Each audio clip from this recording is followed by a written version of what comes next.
All right, welcome back, everyone. So this is the third and final video of part 6, which is called The Return of the Great Mother. Let's do it. So in this final video of part 6, we're going to talk about multiple subjects. So we're going to go through philosophy, physics, biology, and other stuff. And within each of these topics, I'm going to suggest that there has been a movement within these subjects to reincorporate chaos to our understandings of them. Chaos in terms of time and change and context dependence. Context dependence just means that things change, essentially. And process into our worldview.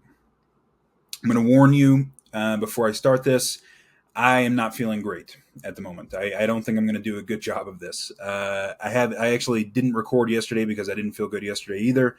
But at this point, I've just got to do it because it's got to be done. I've got a deadline to meet and I've got to record. So I'm going to do the best I can, despite the fact that I feel like shit. But we'll get through it. It'll be fine.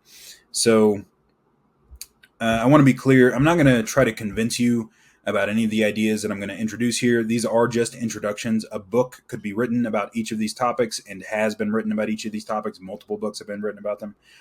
Generally speaking. And so my goal here is just to introduce you to these topics and to show how there are a variety of fields that are independently moving towards a more process-oriented understanding of the world. And I think this is the direction that things are going. And I think it's correct. I think that the process understanding of the world is really the correct way to understand the world. But we'll get into that. So, out of the cultural madness, right, that was induced by the death of God, this cultural chaos that we experienced, there has emerged another tradition of thought. I don't even know if you can really call it a tradition. I think in philosophy it's more of a tradition, but in science, in the scientific world, it's kind of emerged independently in multiple places. And so I don't know if you would exactly call it a tradition, but whatever. I'm going to call it that for now. It's a line of thought, anyways, that emphasizes the importance of process and resilience and context and time. And my contention is that it represents the reincorporation of chaos into our worldview, and that means it's a manifestation of the same phenomenon that I've been talking about in part 6. It's a manifestation of the return of the Great Mother, or the return of chaos. My contention is that it represents the reincorporation of wisdom into our worldview, because wisdom is context dependent, right? And it is a process, and we'll talk about that. I'm going to try to explain some aspects of that line of thought in this video. I'm going to do my best to get through it without stammering too much, because I don't feel great. So, within philosophy, the philosopher Alicia Juarrero has made the case, and she's echoing Nietzsche here. I don't know if she was influenced by Nietzsche, but she's definitely echoing Nietzsche, that the problem with Western philosophy is that Parmenides won and Heraclitus lost. We talked about this a little bit in part 5. And these are pre-Socratic Greek philosophers. For Parmenides, reality was an unchanging unity. Reality was being, right? Being an unchanging unity and timeless and changeless. For Heraclitus, on the other hand, reality consisted of an ever-changing flux, right? Reality was becoming, right? The ever-changing flow of becoming. And so Heraclitus represents a process ontology, a process philosophy, and Parmenides represents a substance or static ontology. And Juarrero's case and Nietzsche's case has been that Western philosophy, Western thought in general, has been tilted towards being over becoming. It's been tilted towards order over chaos. It's been tilted towards substance over process, inappropriately tilted towards these things. Nicholas Rescher wrote this nice book called Process Metaphysics, which is an introduction to process philosophy. And he kind of explains Heraclitus' position here. So I'm going to quote him. He says, and I quote, that for Heraclitus, reality is at bottom not a constellation of things at all, but one of processes. As Heraclitus saw it, we must avoid at all costs the fallacy of substantializing nature into enduring things or substances, because they are not stable things, but fundamental forces and the varied and fluctuating activities which they produce that make up this world of ours. Process is fundamental. The river is not an object, but an ever-changing flow. The sun is not a thing, but a flaming fire. Everything in nature is a matter of process, of activity, of change. Heraclitus taught that pantarei, meaning everything flows, and this principle exerted a profound influence on classical antiquity. But that influence died out, essentially, in Western philosophy. Heraclitus has, of course, had an effect on Western philosophy, but Plato was more, at least, the case has been made, and I think it's correct, that Plato was far more influenced by Parmenides than Heraclitus, and Plato has had a huge effect on Western thought. Rescher says, and I quote, that the standpoint of process philosophy goes against the grain of much of Western metaphysics, which has generally exhibited a marked bias in favor of things. Aristotle's influence on the primacy of substance and its ramifications, with its focus on mid-size physical objects on the order of a rock, a tree, a cat, or a human being, has proved to be decisive for much of Western philosophy. Process metaphysics, however, has deliberately chosen to reverse this perspective. It insists on seeing process as basic in the order of being, or at least of understanding. End quote. So, process philosophy has made a comeback in the 20th century. It was relegated to the sidelines for a very long time, but it has made a comeback, and I think it's relatively popular within mainstream philosophy now. It's not dominant by any means, but it's certainly become a lot more popular, and made so largely by Alfred North Whitehead. So Alfred North Whitehead is considered the preeminent 20th century process philosopher, but also other people like William James and Nietzsche as well. We'll talk about Nietzsche a little later. William James was also a process philosopher. Whitehead's writing, and this is especially true of his sort of magnum opus, Process and Reality, is pretty much impenetrable, at least to me. I'm not self-conscious about my ability to comprehend things when I'm reading them, but Whitehead is a trip, man. Trying to understand Whitehead is a trip. Nevertheless, his work has had a large effect on philosophy in the 20th century. And so I'm not going to, I have read Process and Reality. I don't think I understand it any more now than I did before I read it. But I've also read a lot of Whitehead scholars, and I think that Whitehead was picking up on the same underlying pattern, I think, that is going on here, or at least in this series of videos. I think there's a lot of overlap. So Matthew Segal said about Whitehead, and I quote, that Whitehead doesn't simply establish life as the foundation of existence. Rather, his dipolar account of process could be described as affirming the life, death, rebirth cycle itself as the central cosmic mystery, end quote. And so reading Segal, I think it's relatively clear that this is the same process that I'm describing, or at least it's very similar anyways, the descent into chaos and the reemergence, right? It's life, death, and rebirth. It's the same underlying process.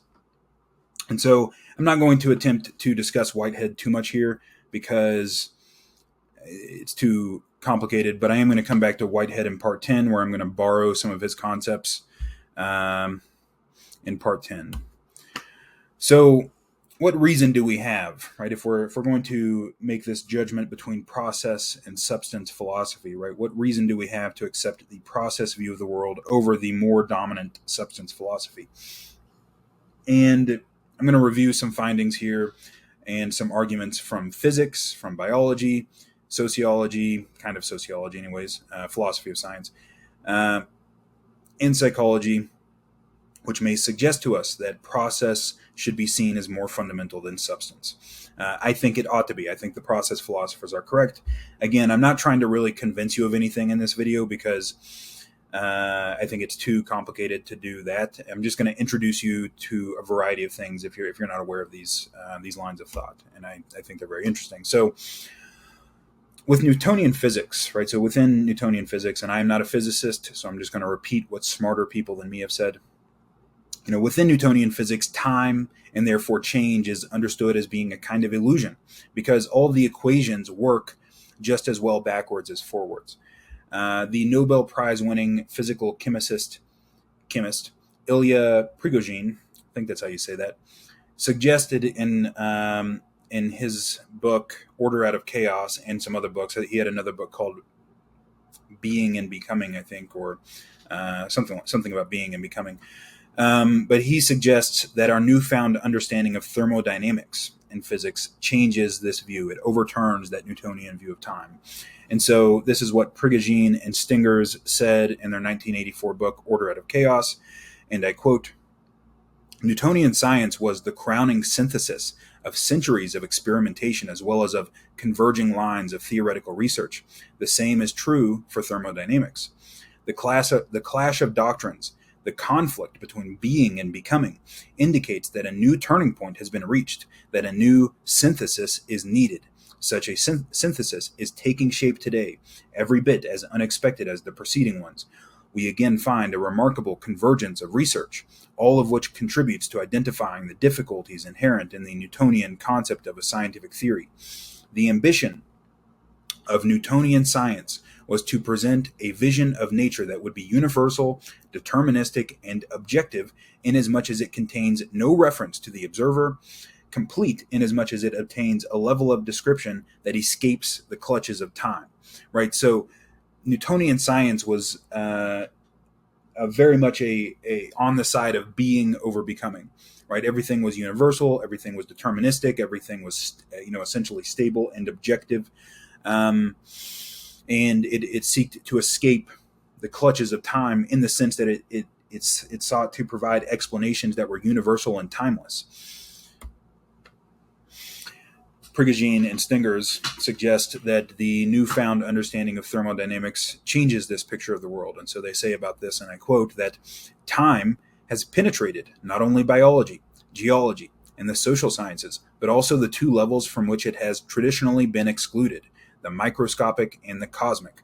Not only life, but also the universe as a whole has a history. This has profound implications. The first theoretical paper dealing with a cosmological model from the point of view of general relativity was published by Einstein in 1917. It presented a static, timeless view of the universe. But then comes the unexpected. It became immediately evident that there were other time-dependent solutions to Einstein's cosmological equations.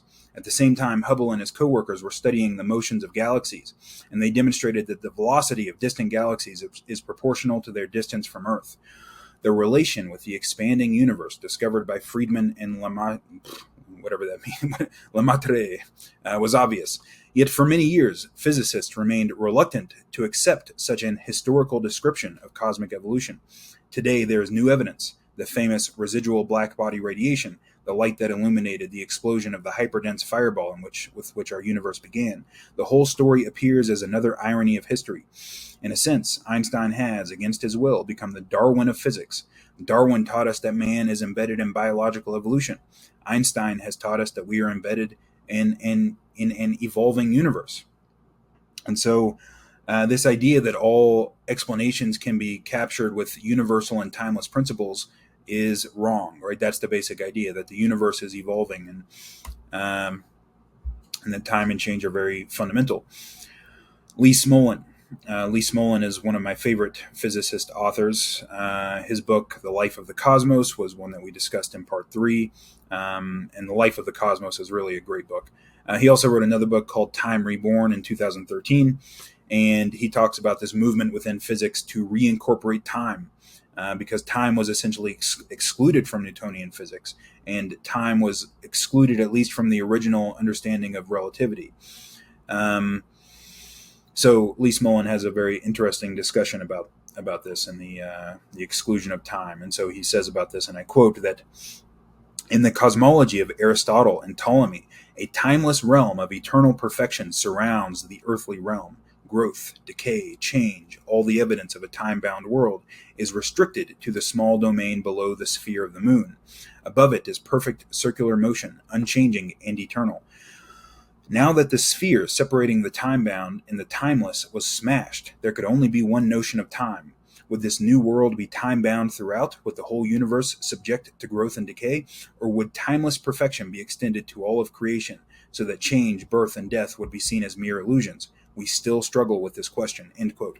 And so he's referring to the discovery of gravity here, because the discovery of gravity, for our ancestors, the forces that governed the heavens were very different from the forces that governed what was going on Earth. The discovery of gravity essentially collapsed that distinction, because now we could understand the thing, the force that was moving things in the heavens, that was moving the planets and so on, was the same as the force that causes the apple to fall from the tree.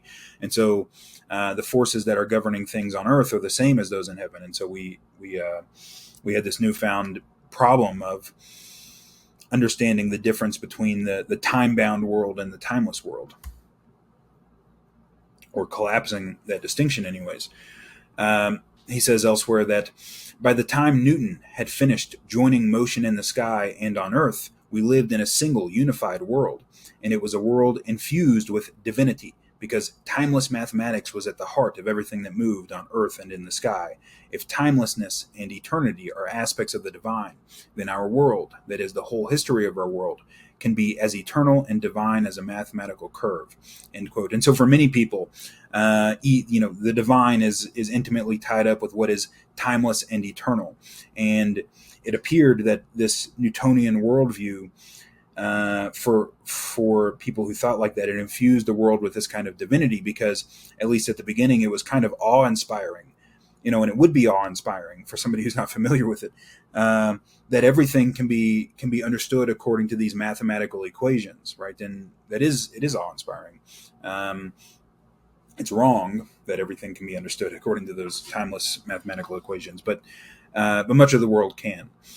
And so what's at stake here is whether or not timeless or eternal mathematical laws are what is fundamental, or whether concrete reality, in which time and change are integral, is what is fundamental. That's kind of the conflict that Lee Smolin is exploring in his book, Time Reborn. So, skipping a lot here, skipping from the beginning of the book to the end of the book, we're just going to look at some of his conclusions. So he said, and I quote, that if time is truly real, then there should be features of the universe that are explicable only if we assume that time is fundamental. These features should appear mysterious and accidental on the contrary assumption that time is emergent. There are indeed such features. They are captured by the observation that our universe has a history of evolving from the simple to the complex. This gives time a strong directionality. We speak of the universe having an arrow of time. Directionality is highly unlikely in a world in which time is inessential and emergent. So we talked in part 3 about this process of complexification. The universe is evolving from the more simple to the more complex. And this poses a problem if your conceptualization of the universe is one in which time doesn't really exist, right? In which time is a kind of illusion. Directionality, as he says, is highly unlikely in a world in which time is inessential and emergent. And I think that's correct. He goes on to say, and I quote, "Look around. Either with the naked eye or through the most powerful telescope, we see a universe that is highly structured and complex. Complexity is improbable. It requires explanation. Nothing can jump immediately from a simple to a very complex organization. Great complexity requires a series of small steps. These occur in a sequence, which implies a strong ordering of events in time. All scientific explanations of complexity require a history during which the levels of complexity ratchet up slowly and incrementally. So the universe must have a history which played out in time. There's a causal order required to explain how the universe came to its present state," end quote. And so this fact that the universe is complexifying for Smolin is evidence for the reality of time, right? That Newton is wrong, Einstein was wrong, right?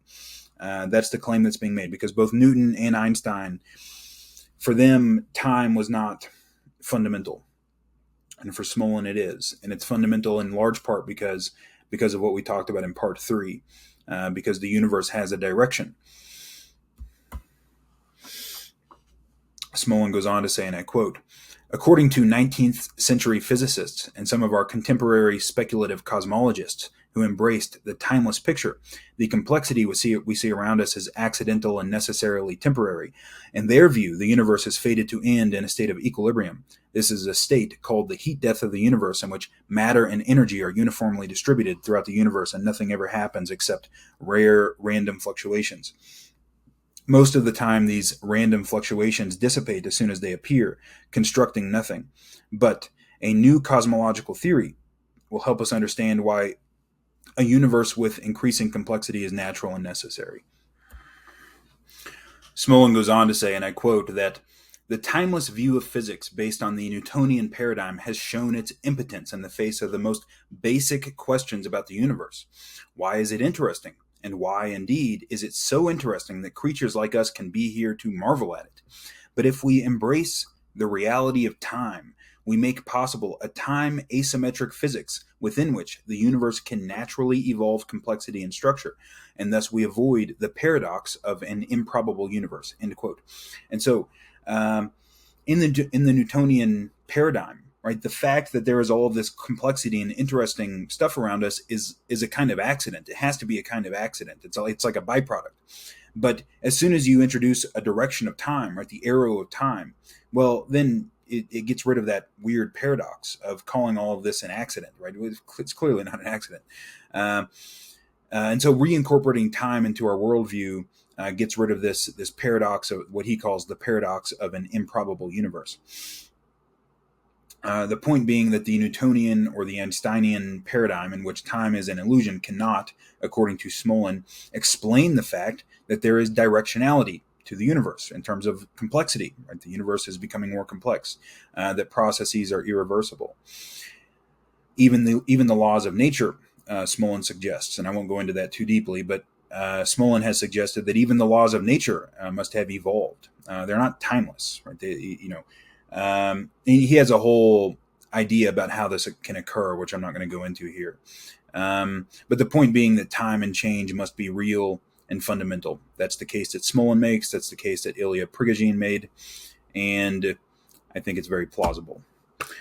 Nicholas Rescher, in his book Process Metaphysics, suggests, as have many other people, that the advent of quantum mechanics or quantum physics at the turn of the 20th century puts money in the process philosopher's bank account. Right? It supports the process view of reality. So I'm going to read what Rescher wrote about that. I think it's basically a nice summary of the implications of quantum physics for process philosophy, at least as many people have interpreted it.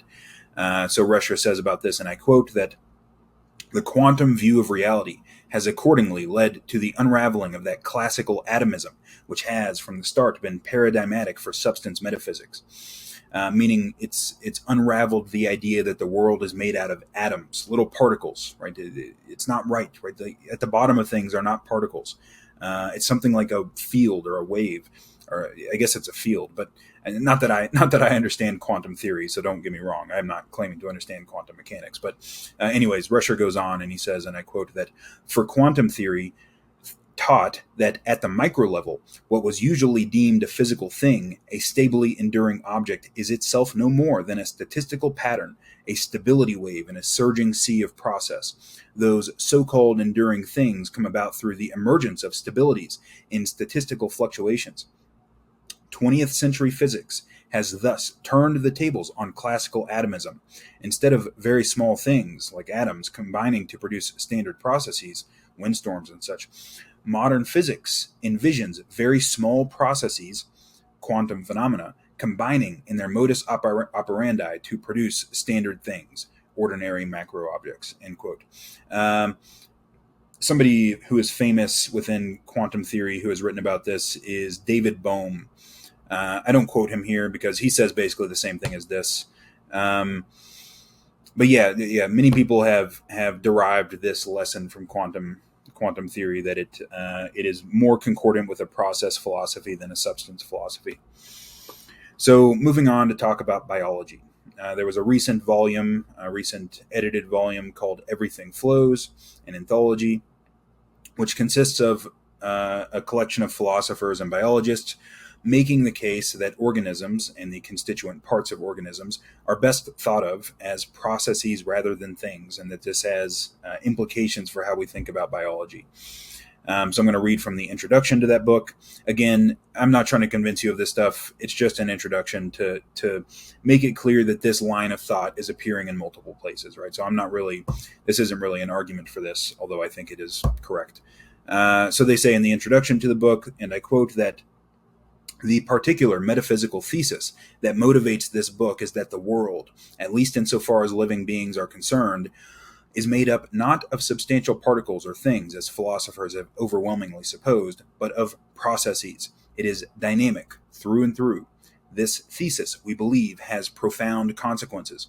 More specifically, we propose that the living world is a hierarchy of processes, stabilized and actively maintained at different timescales. We can think of this hierarchy in broadly mereological terms: molecules, cells, organs, organisms, populations, and so on. Although the members of this hierarchy are usually thought of as things, we contend that they are more appropriately understood as processes. End quote. So they give an example of this to make it more concrete, and I quote that when considering a particular organism, there is a general tendency to privilege or prioritize the adult stage of its life cycle, as this is the period during which the organism most closely resembles a thing by virtue of its relative stability. But we should not forget that the organism encompasses the entire life cycle. Indeed, it is the life cycle itself that constitutes the organism. Strictly speaking, it is incorrect to speak of an egg developing into a frog, as the egg is really a temporal part of the developmental trajectory that is the frog. Organisms cannot be separated from their history. Let me pause there for a second. I think that's the lesson that's in all of this stuff, is that everything is historically contingent to some degree or another. So like the laws of physics are among the least historically contingent things that we can find in nature. But if Smolin is correct, even they are historically contingent to some degree, right? Because even they had to evolve through, he goes into that. But the point with reincorporating process is that everything is historically contingent, although some things are more historically contingent than others, if that makes sense. Some things are more fundamental than others, but even those most fundamental things are subject to change, right? Nothing is really timeless, except for perhaps the process of complexification itself.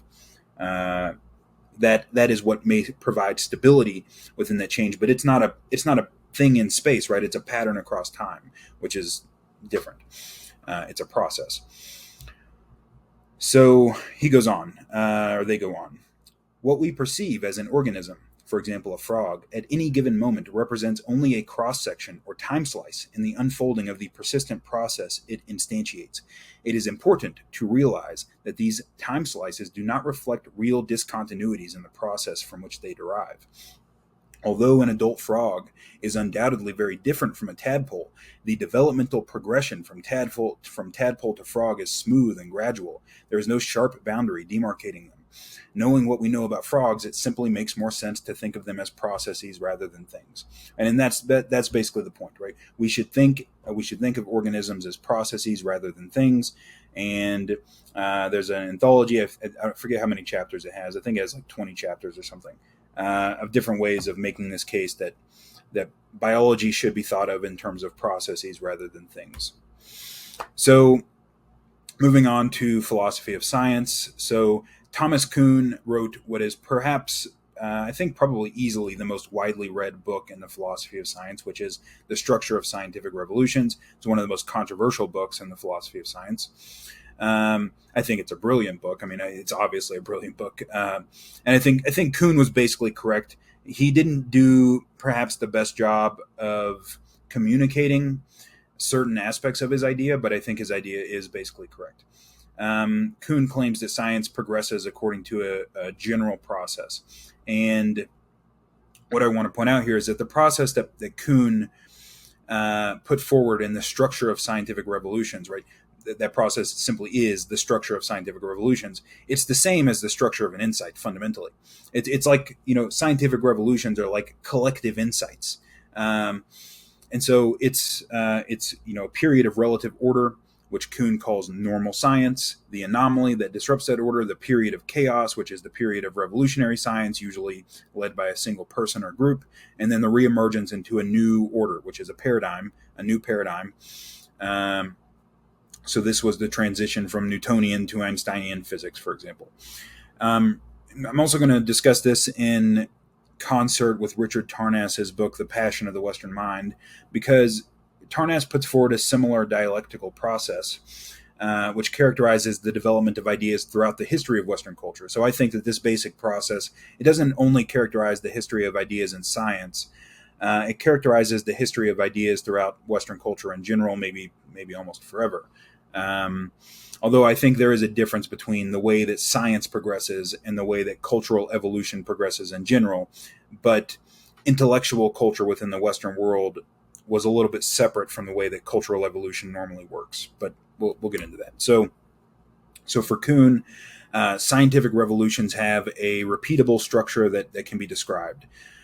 During the period that precedes the scientific revolution, there is what he calls normal science, which works within a paradigm. And a paradigm consists of it's basically all of the explicit or implicit assumptions that scientists make to guide their experiments, right? So when we, as scientists, the world is way more complex than we can deal with. We have to make simplifying assumptions, right? We do this all the time as scientists. It's necessary to do science at all. You have to make assumptions. And so the paradigm is just all of these assumptions that you're making, whether they're explicit or implicit, right? There's all sorts of implicit assumptions we make as scientists too. While you're doing normal science within a paradigm, you will run into anomalies, right? You'll run into anomalies that don't fit with the way things ought to be, right? According to your assumptions, there's a certain way that the world ought to be, and every once in a while you're going to run into an anomaly that knocks up against those assumptions. Most of those anomalies are going to be ignored or downplayed. A lot of them probably just don't, especially in like modern psychology, the way it works, a lot of the anomalies probably just don't get published, right? Because they go against the hypothesis that was being tested. But basically the anomalies tend to be ignored. They tend to be downplayed because you have to continue to do research, right? That's what scientists do. Eventually, for whatever reason, anomalies will reach a critical point, or maybe there's just one anomaly that's so obvious that it is the critical point, where a crisis will ensue. And paradigms can exist for a long time in a crisis state. Modern physics really has been in a crisis state for a long time because there is no reconciliation of general relativity with quantum theory that's widely agreed upon. But still, so that's the anomaly, right? There's this anomaly within modern physics. So revolutionary science involves dispensing with some or all of the assumptions of the old paradigm, right? You have to, it's the same thing as breaking the frame, right? Your frame, the way, when we talk about an insight, there's a way that we're framing the world, and that frame consists of a bunch of assumptions about things. Well, revolutionary science is the same thing as breaking frame, right? You're breaking those assumptions and adopting some new assumptions, which will allow you to incorporate the anomalies that threaten the old paradigm. So I think the overlap here is pretty obvious. Normal science is the initial state of order. The anomalies come and they disrupt that order. You have the crisis or the revolutionary science, which is the period of chaos, and the reemergence into a new paradigm eventually, which is typically going to be more complex than the previous paradigm because it incorporates it has to incorporate all of the findings that the previous paradigm incorporated, and it has to incorporate the novel anomaly. And so that's going to amount to an increase in complexity. So Kuhn was not very explicit in his book about the existence of progress in science. He was very ambiguous about it. And this has led to endless debates about Kuhn. And Kuhn was misused by postmodernists. And I can say that he was misused pretty confidently because Kuhn himself said that he was misused. Kuhn did not like the way that some people used his theory as an attack on science to say that science wasn't doing anything really important. But that's not what Kuhn meant at all, or that science wasn't making progress. But as I said, I think it's relatively clear that each paradigm shift will, at least on average, be accompanied by an increase in complexity because, at least in the ideal circumstance, it incorporates everything that the previous one did, and it incorporates the anomaly that disrupted the previous paradigm. Some obvious ones are the transition from Newtonian to Einsteinian physics, because Einsteinian physics incorporated everything that Newtonian physics did, but it also incorporated things that Newtonian science could not. So moving on to the complexification of ideas within Western culture. So Richard Tarnas wrote this great book, The Passion of the Western Mind. in which he conceives of the history of ideas in Western culture in terms of a dialectical process in which an idea is put forward, some other idea comes along to contradict it, and then there's a period of crisis or instability or confusion, which is then resolved when the competing ideas are taken up into a higher synthesis. Right? So this is, again, order, some anomaly, period of chaos, reemergence into a higher order. And what's really interesting about this, what I want to point out about this, is just that the way that Tarnas conceives of this process is in archetypal terms, so symbolic terms, and they are identical to the structure of the metamythology, really, from Jordan Peterson's book Maps of Meaning. And it looks like this was done totally independently. The Passion of the Western Mind was published in 1991, and Maps of Meaning was published in 1999. And it's not clear to me that Peterson has read The Passion of the Western Mind. He didn't cite it in Maps of Meaning, so it looks like it was done independently. Of course, they're both influenced by Jung, and so that's where the general overlap comes from, I think. But anyway, I think that what Tarnas says about this is really interesting and relevant to what we're doing here. So I'm going to read what he said about this dialectical process and how it's related to the eternal categories of experience that we talked about in part 2. So, quoting Tarnas here, he says that, on the one hand, the masculine principle, again in both men and women, can be understood in terms of what may be called the Promethean impulse, which is restless, heroic, rebellious, and revolutionary, individualistic and innovative, eternally seeking freedom, autonomy, change, and the new. On the other hand, there is its complement and opposite, what can be called the Saturnian impulse, conservative, stabilizing, controlling, dominating, that which seeks to sustain, order, contain, and repress. Okay, stop there for a minute. I mean, that's the hero and the great father, right? That's what that is. The Promethean impulse is the heroic impulse, the process of change, the process of complexification, and the Saturnian impulse is the great father. It's order, it's conservative, stabilizing, controlling, dominating. Right? That's the great father. He goes on to say, and I quote, that the two sides of the masculine, Prometheus and Saturn, son and father, are implications of each other. Each requires, calls forth, and grows into its opposite. On a broad scale, the dynamic tension between the two principles can be seen as constituting the dialectic that propels history, political, intellectual, spiritual. It is this dialectic that has driven the internal drama throughout the passion of the Western mind, the unceasing dynamic interplay between order and change, authority and rebellion, control and freedom, tradition and innovation, structure and revolution. I am suggesting, however, that this powerful dialectic ultimately propels and is propelled by, is, as it were, in the service of, yet a larger, overarching dialectic involving the feminine, or life. End quote. And I agree. It's really hard to explain why I agree right now, because we're going to come back to this in part 10. But all of this, right, the whole passion of the Western mind, the development of the Western mind has been in the service of the Great Mother. Right? That's the claim that's being made here, which is a really weird claim, and I can't explain it at the moment. But we're going to come back to it in part 10. But I just wanted to bring it up here because it goes along with this whole process understanding of the world. And so we see that Tarnas' scheme is essentially the same as Jordan Peterson's scheme from Maps of Meaning. The heroic son, the conservative father, right? So the Promethean impulse and the Saturnian impulse, and then feminine nature or feminine life. And the father and the son, the dialectic between the father and the son, is nested inside the feminine, right? Is nested inside the Great Mother, this is a figure from Maps of Meaning, and that is the case. The dialectic between culture and the individual is nested within nature, right? That's another way of thinking about it. So Tarnas sees the entire history of Western culture as a series of these death and rebirth events involving the dialectical relationships of these forces, and the dialectic between the son and the father is ultimately in the service of the Great Mother, right? The dialectic between the individual and culture, right? The individual, the heroic aspect of the individual, and the stabilizing force of culture, right? Like that's the dialectic, and that's nested inside the dialectic of nature in general. All of that's really abstract and probably sounds really woo-woo. We're going to come back to it because I just can't get into it right now, but we're going to come back to it in part 10.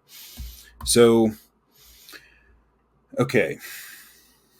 So we're going to look at some of the philosophical implications of this, right? The return of time to our cosmology, right? Change, becoming, chaos, history, the historical contingency of things. And the philosopher Alicia Juarrero, who's one of my favorite philosophers, has spent a career exploring these implications. So we talked about Alicia Juarrero in part 4 because she wrote this book, Dynamics in Action, where she talked about narrative in relation to phase changes, and so we talked about her in part 4. So we're going to come back to another of her ideas.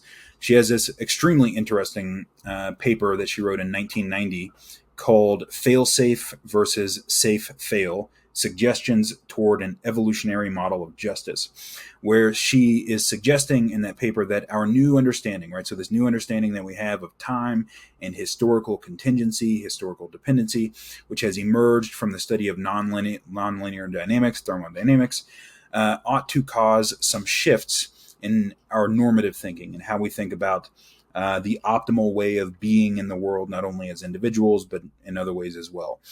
And she suggests that this newfound understanding ought to move us from what she calls fail-safe thinking to safe-fail thinking. We'll talk more about that here in a minute. Fail-safe means that you're trying to keep from failing at all, right? You're trying to maintain stability at all costs. Safe-fail means that you accept that things are going to fail and you want to allow them to fail and make sure that the whole thing doesn't fall apart when they do. Right, so these are different ways of thinking about the economy, for example. So as far as I'm concerned, in my opinion, forces within, we have a very fail-safe way of thinking about the economy, right? It's maintain stability at all costs, don't allow recessions to occur. That does seem to be the strategy of the Federal Reserve.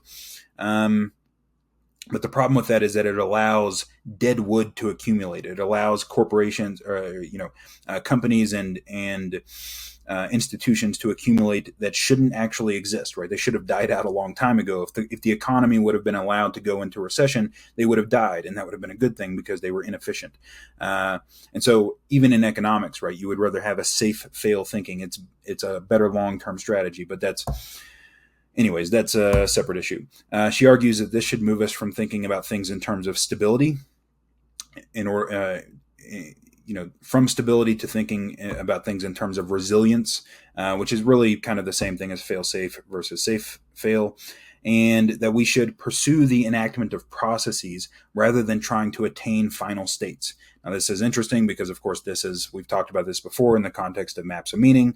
Jordan Peterson made the same claim in maps of meaning that what we want to aim at is not to achieve some state in the world. We want to aim at enacting a process. And Juarrero makes the same claim in relation to this literature.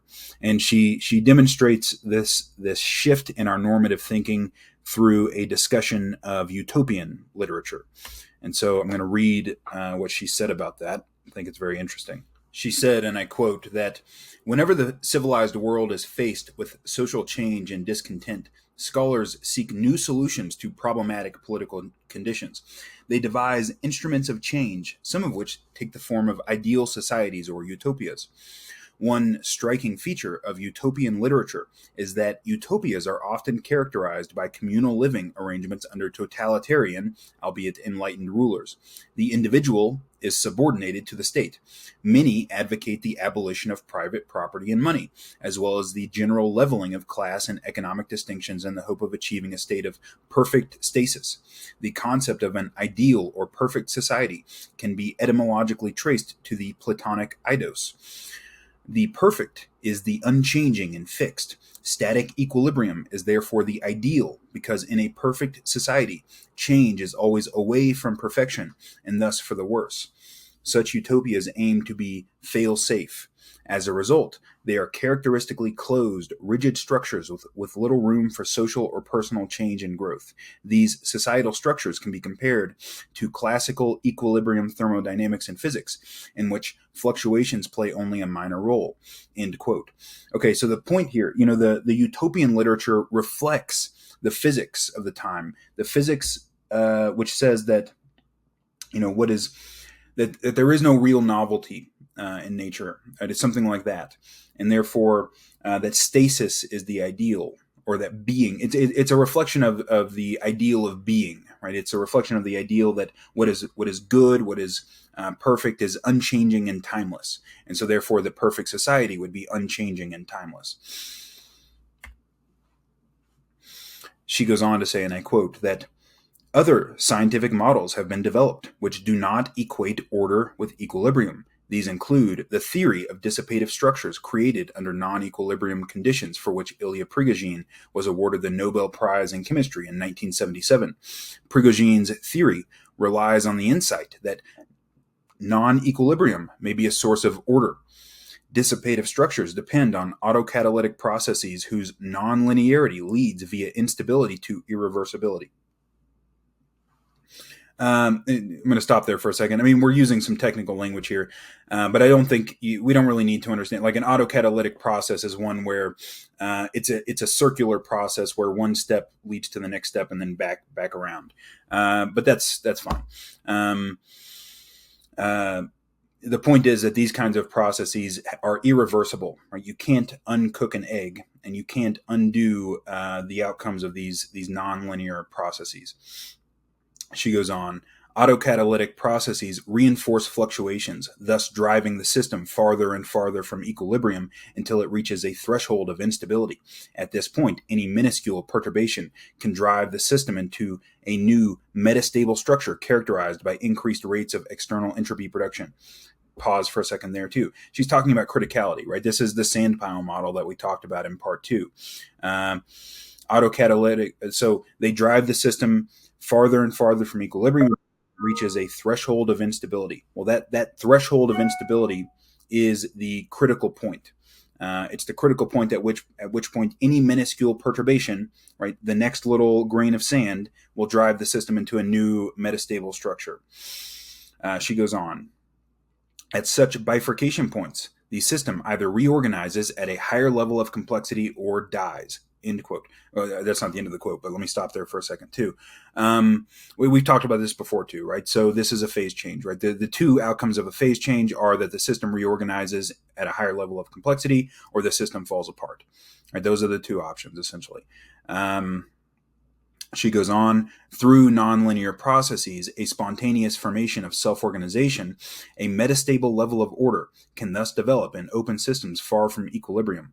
Such an autopoietic, self-organizing system maintains its overall identity despite the constant turnover of its components. The result is a resilience characterizing the system as a whole, which allows it to absorb perturbations and many failures. So, and that's the end of the quote. We're going to go on in the next page, but this is a different kind of utopia, right? It's a utopia that's characterized by process, right? It's a process and not a state. And so, we saw in Maps of Meaning, right, that the ideal for the individual is to enact a process. But this is essentially the same thing in terms of social organization as well. She's claiming that the ideal for social organization should not be to aim at some kind of stasis or static state. It should be to aim at enacting the process by which you update your culture, your society in the face of existential anomalies, which are these phase changes that you have to go through. So she goes on to say, discussing Plato's utopian republic, she says, and I quote, that Plato's republic promotes an ideal of stability rather than resilience. If high stability consists of low fluctuation around specific states, with fluctuation being a form of change, an ideal of high stability necessarily leads Plato to minimize any potential for fluctuation in his society.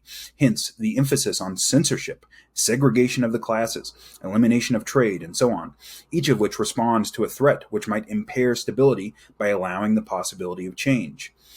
To pause there for a second, I think Plato also wanted to outlaw poets, because poets induce people, poets are agents of chaos, really. And I think Plato intuitively understood that. She goes on to say that maximizing stability thus becomes Plato's paramount concern, which he seeks to guarantee solely through the ruling class itself, and more especially in its unity and strength. A social system whose ideal is resilience, not stability, would be an open society, which encouraged cultural diversity and allowed its citizens freedom of movement and expression. Its social institutions would provide cybernetic loops, enabling the society to manage itself, rather than suppressing sources of non-equilibrium and disorder. Such a social system would be error-friendly and therefore resilient. And so the point is that chaos is necessary, right? The chaos in the form of diversity, in the form of diversity of thought and diversity of culture, and chaos in the form of allowing its citizens freedom of movement and freedom of expression, right? So, Plato's Republic was a tyranny, right? And most utopian literatures are tyrannical, right? Most utopian ideals are tyrannical. But her contention is that the ideal society with this process understanding of the world is not characterized by stability. It allows itself to dissolve occasionally, essentially, and to reform itself, because that's what gives anything metastability, right? Stability through transformations. If you're familiar with Nassim Taleb's work, Nicholas Taleb, a lot of this should sound very familiar. She's describing the ideal society in the same way that Taleb describes ideal personal development. We're going to talk about Taleb now. Taleb, who is an interesting character, but he wrote, Anti-Fragile is a great book, whatever Taleb's personal issues may be. So Taleb in Anti-Fragile, the subtitle of Anti-Fragile is Things That Gain from Disorder, right? And it's a great book, and he's talking about the fact that there are many complex systems in the world, including us, that need chaos. They need it to grow and survive and develop, right? And the modern world is too busy protecting everybody from chaos all the time, and it's pathological because it inhibits proper development. But it's not just for personal issues too. It's like for economic, when we've talked a little bit about economics, but I think Nassim and I pretty much agree about the economic issue of not allowing for chaos to occur in an economy. Despite the fact that it hurts in the short run, it's still necessary in the long run. Nassim Taleb says in his book, this is kind of a summary of his thesis, basically, that, and I quote, "Some things benefit from shocks. They thrive and grow when exposed to volatility, randomness, disorder, and stressors, and love, adventure, risk, and uncertainty. Yet, in spite of the ubiquity of the phenomenon, there is no word for the exact opposite of fragile. Let us call it anti-fragile." Let me stop there for a second. He differentiates this from resilience, but I think he's just kind of not. So what he means by anti-fragile is clearly the same thing that Alicia Guerrero means by resilience, and also the same thing that John Vervaeke means by resilience, but he's using the word anti-fragile. He goes on to say, crucially, if anti-fragility is the property of all those natural and complex systems that have survived, depriving these systems of volatility, randomness, and stressors will harm them. They will weaken, die, or blow up. We have been fragilizing the economy, our health, political life, education, almost everything, by suppressing randomness and volatility. Just as spending a month in bed leads to muscle atrophy, complex systems are weakened or even killed when deprived of stressors. Much of our modern, structured world has been harming us with top-down policies and contraptions, which do precisely this. An insult to the anti-fragility of systems. This is the tragedy of modernity. As with neurotically overprotective parents, those trying to help are often hurting us the most. End quote. And I agree.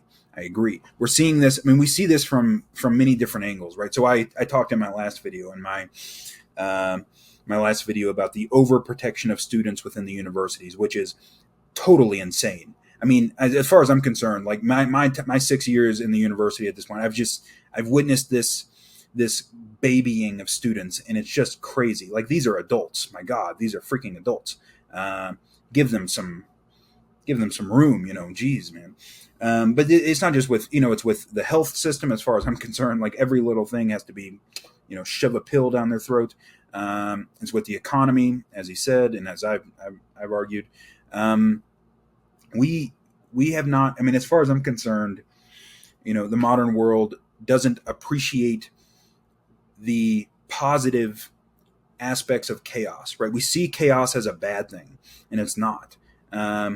It's a necessary. It can be, of course, it can be terrible, right? It can be terrible, but it's necessary, right? For complex systems, they require chaos, and in having the right relation to that is necessary at every level of analysis. So we're going to talk about wisdom now, and I could not do justice to this very complicated topic here, but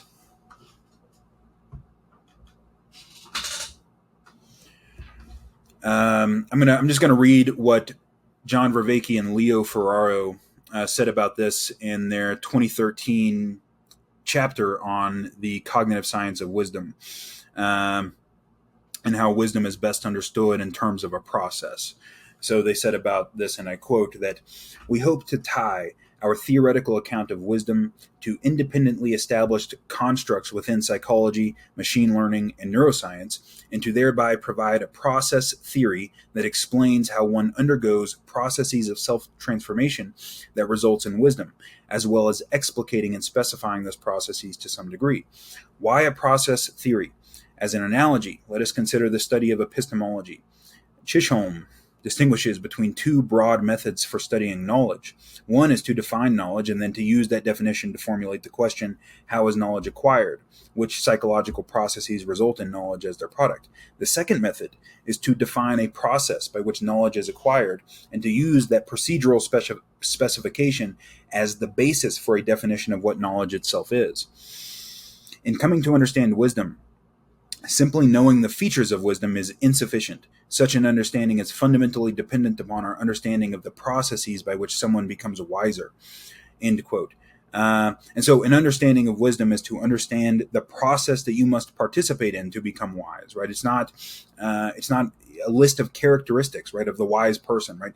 And the reason for this, and this is something, John and I have talked about this before, is that wisdom is ridiculously context dependent, right? It's very clear that a wise person, what you might call a wise person, is not going to look the same in 20th century America as it would in 15th century China. It's so context dependent that you can't just come up with a list of characteristics. You have to describe a process.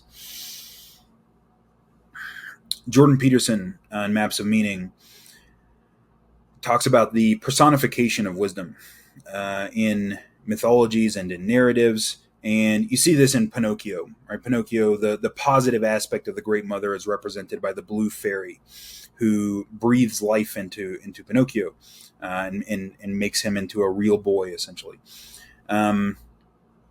Jordan Peterson says about this, and I quote, that wisdom may be personified as a spirit who eternally gives, who provides to her adherents unfailing riches. She is to be valued higher than status or material possessions, as the source of all things. With the categorical inexactitude characteristic of metaphoric thought and its attendant richness of connotation, the act of valuing this spirit is also wisdom. Let me pause there for a second. Jordan, I don't blame him for writing using phrases like the categorical inexactitude, but it's a little weird to speak that way. He's just saying that wisdom is personified both as as an external spirit and as the act of valuing that spirit, right? So that's what wisdom is, both this external spirit, which has this feminine character, and it's the act of valuing that spirit. That's how it's represented narratively and mythologically. So he goes on. So the matrix itself becomes conflated with, that is, grouped into the same category as, the attitude that makes of that matrix something beneficial. Let me stop there. The matrix is, so the word matrix is derived from mother. It has the same root word. The matrix is the world outside of of the known, right?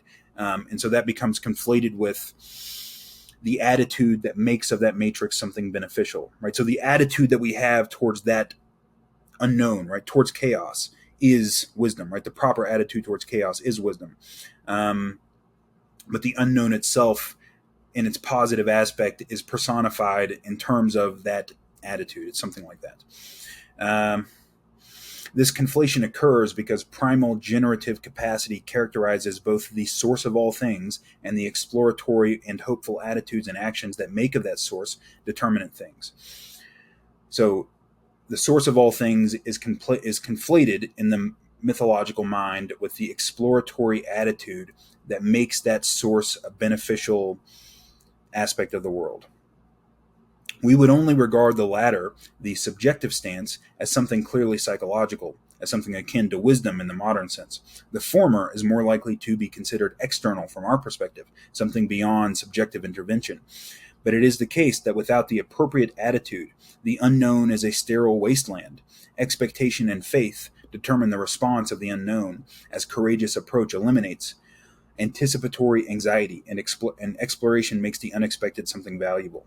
Okay, so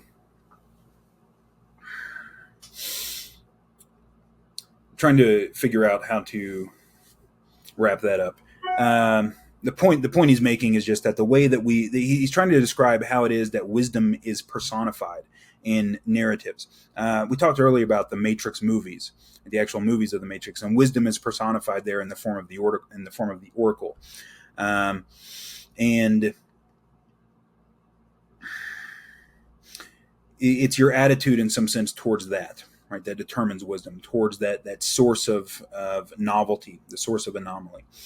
Wisdom is to be found in continual voluntary contact with the unknown, that is, having the right relation to chaos. The right relation to chaos, in some sense, just is wisdom, or at least is the precondition for its development. It's something like that. So, moving on to morality, right? So we've characterized wisdom in terms of a process. I think John Vervaeke does a very good job of that in his Meaning Crisis series. Jordan Peterson was more concerned with morality in Maps of Meaning, and Jordan Peterson presents morality as a process rather than as a static set of principles or rules.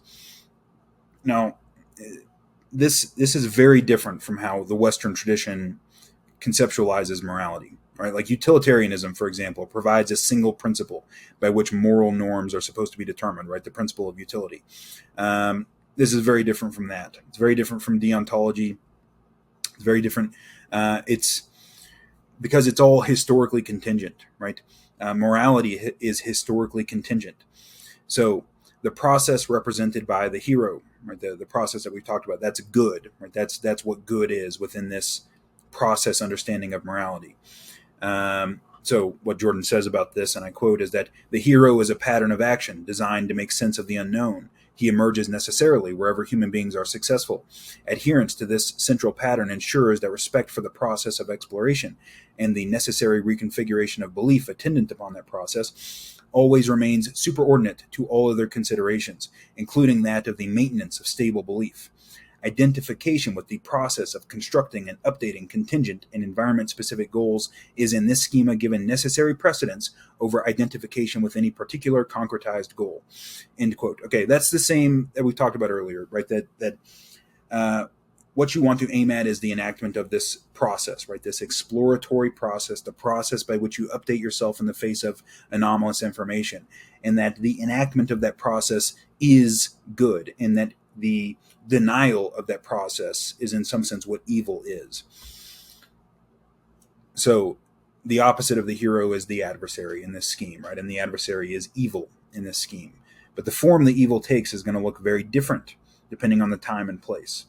So Jordan says about this, and I quote, that evil, like good, is not something static, although it may align itself with all that is stubbornly static. It is, rather, a dynamic process, a spirit that partakes of the motivational or affective states of pride, resentment, jealousy, and hatred, but cannot be identified unerringly with the presence of any or all. Let me stop there for a second, right? Pride is not a bad thing in and of itself. Resentment is not a bad thing in and of itself. Jealousy is not a bad thing in and of itself, and hatred is not a bad. All of these are necessary things, right? There are things that you should hate. And there are things that should make you resentful, right? But there is a dark hole that you can go down with these emotions, right? We've talked about this, in the last one with Elliot Rodger, because of course his whole life was characterized by resentment and jealousy and hatred and a weird kind of pride, a sort of discordant arrogance. And he went down a very dark hole, and people do that all the time. Now, he wasn't a very sophisticated person, but more sophisticated people can still go down that hole and do a lot of damage. Jordan goes on to say, and I quote, that the morality of an aggressive act, for example, depends on the nature of the context in which it is manifested, just as the meaning of a given word is defined by the sentence, the paragraph, even the book or culture in which it appears. And then he's just talking about the historical contingency, right? The context dependency of every action. He goes on, evil is a living complex. Its nature can be most clearly comprehended through examination of the personality it has adopted in mythology, literature, and fantasy, elaborated in the lengthy course of historical development. This personality consists of those meta-attributes of evil that have remained stable over time, despite dramatic shifts in the particulars of human existence and human morality, end quote. And I think he's right about that we find our best understandings of evil not with moral philosophy, and I think most of moral philosophy is essentially useless. So I think utilitarianism is useless. I think Kantianism is useless. I think these are all misunderstandings. So did Nietzsche, by the way. We find our best understandings of good and evil in literature and stories, right? As far as I'm concerned. And some stories, are more sophisticated than others, right? So I'm not necessarily talking about children's simple morality tales, but we get a grip on what evil really is, in some sense, through real, historically contingent experiences of things.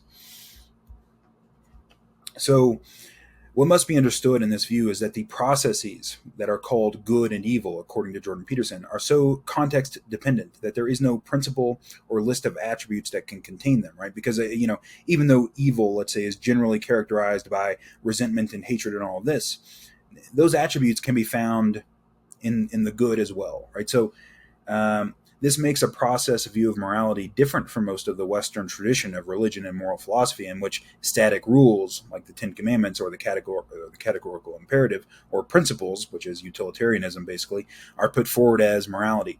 A process view of morality suggests that there can never be any static set of rules or principles that can constitute morality, right? It's always historically contingent. It's always dependent on the particularities of the culture and the situation that you find yourself in. That doesn't mean that we can't understand it, but it does mean that we're not going to have some kind of like simple little algorithm that we can run. So John Vervaeke and Jordan Peterson, as far as I'm concerned, have both demonstrated the same principle, really, when it comes to wisdom, which is what Vervaeke was focused on, and morality, which is what Peterson was focused on. They've demonstrated the historical contingency of these, the fact that they are processes and not states. As I said, the wise person in 5th century China is going to look very different from the wise person in 20th century America. And the same thing goes for morality. A functional morality is going to look very different in ancient Mesopotamia than it would in modern Western culture. Right? They had different issues to deal with than we did. What both Vervaeke and Peterson have demonstrated is the historical contingency and context dependency of wisdom and morality. I expect that many people are going to be far more skeptical of this about morality than wisdom, because the way that we think about morality in the West is really, I think, different from the way that most people have thought about morality throughout history. We tend to think of it in terms of principles, in terms of static principles. But that's wrong, in my opinion. The historical dependency is why they must be understood as processes. Wisdom and morality evolve, like everything else. They evolve and they complexify over time, like everything else. They go through this dialectical process, just like everything else. So Nietzsche was also somebody who falls within the tradition of process philosophy.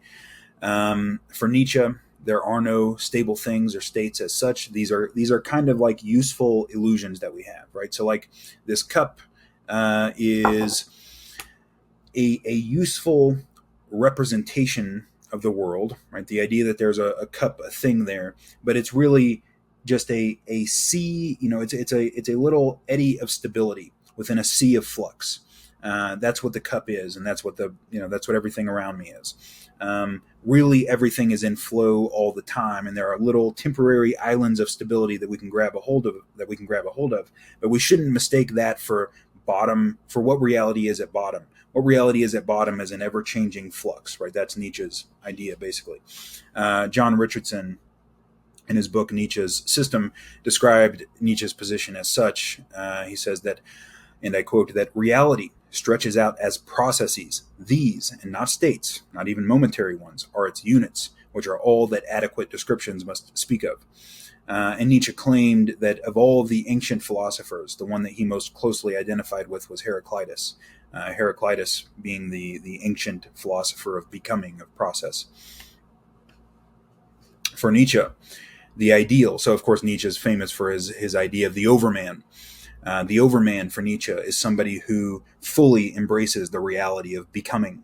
The overman is somebody who rejects any state as being final, but instead sees himself as being always in process, right? So the overman is somebody who can fully and totally accept the reality of becoming, the reality that everything passes away.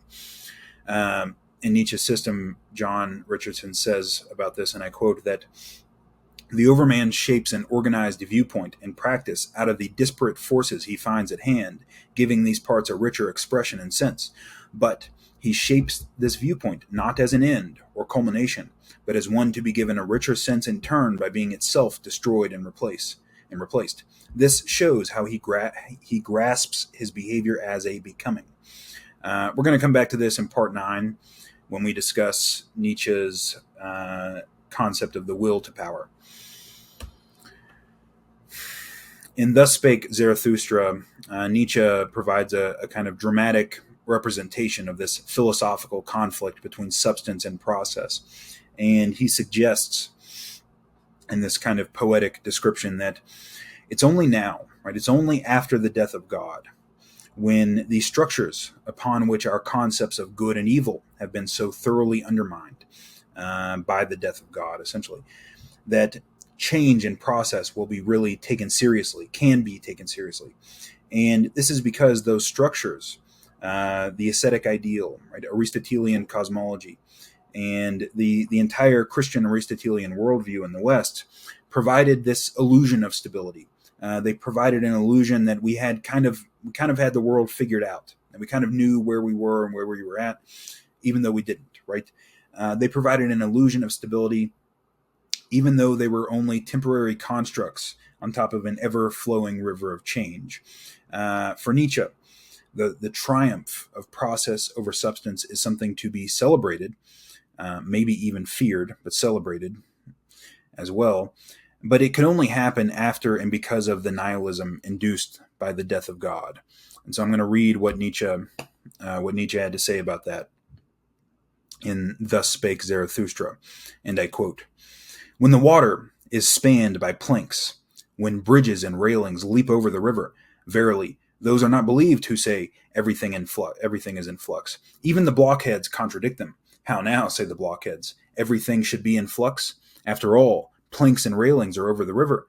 Whatever is over the river is firm. All the values of things, the bridges, the concepts, all good and evil, all that is firm. But when the hard winter comes, the river animal tamer, then even the most quick-witted learn mistrust, and verily, not only the blockheads then say, does not everything stand still? At bottom, everything stands still.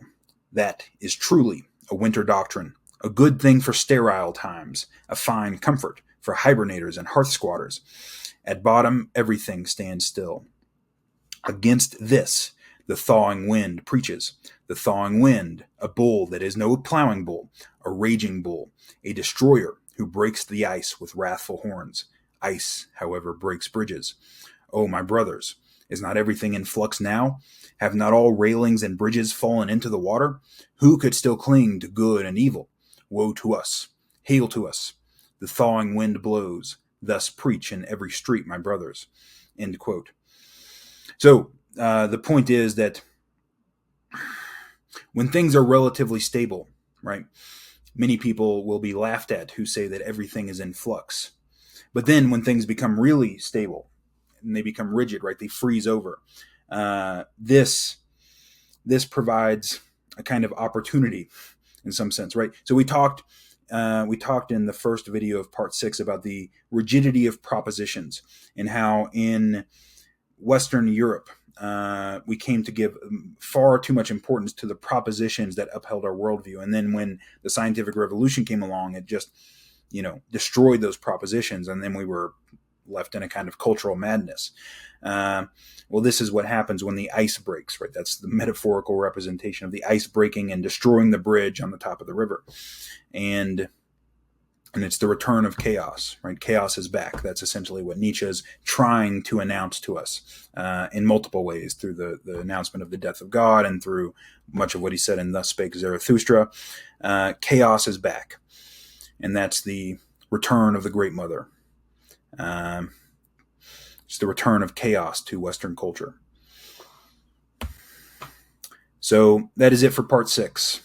We're going to go into part 7 after this, and I've rearranged what I was going to talk about. So in part 1, I think I said that the psychology of meaning was going to be part 8, but now I'm putting it as part 7. So part 7 will be about the evolutionary psychology of the subjective sense of meaning, right? We say that our lives are meaningful sometimes, and some people say that their lives are meaningless. Some people say that an experience is meaningful. You might have a meaningful conversation or a meaningless conversation. What is it exactly that we're talking about when we talk about meaning as a subjective sense? And what's the, from a psychological point, from an evolutionary point of view, what's the evolved function of that subjective sense of meaning? That's what we're going to talk about in part 7. So I hope to see you there. Goodbye.